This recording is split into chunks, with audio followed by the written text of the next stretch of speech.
कायेन मनसा बुद्ध्या केवलैरिन्द्रियैरपि योगिनः कर्म कुर्वन्ति सङ्गं त्यक्त्वात्मशुद्धये। युक्तकर्मफलं त्यक्त्वा शान्तिमाप्नोति नैष्ठिकीम्। अयुक्तकामकारेण फले सक्तो निबध्यते। सर्वकर्माणि मनसा सन्न्यस्यास्ते सुखं वशी।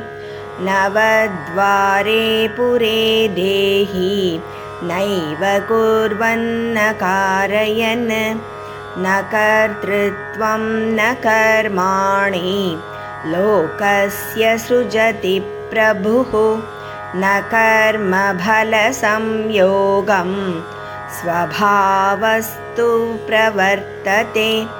नादत्ते कस्यचित् पापं न चैव सुकृतं विभुः। अज्ञानेनावृतं ज्ञानं तेन मुह्यन्ति जन्तवः।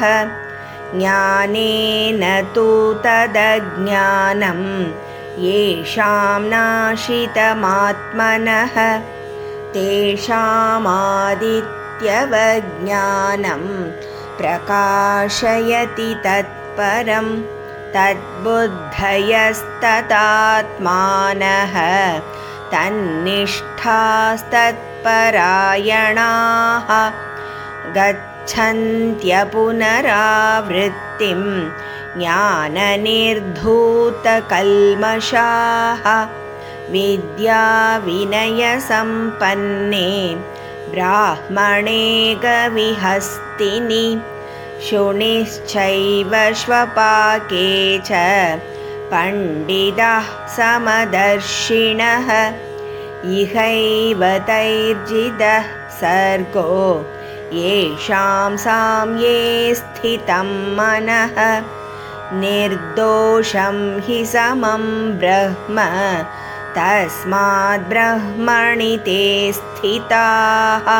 न प्रहृष्येत् प्रियं प्राप्य नोद्विजेत् प्राप्य चाप्रियं। स्थिरबुद्धिरसम्मूढः ब्रह्मविद् ब्रह्मणि स्थितः।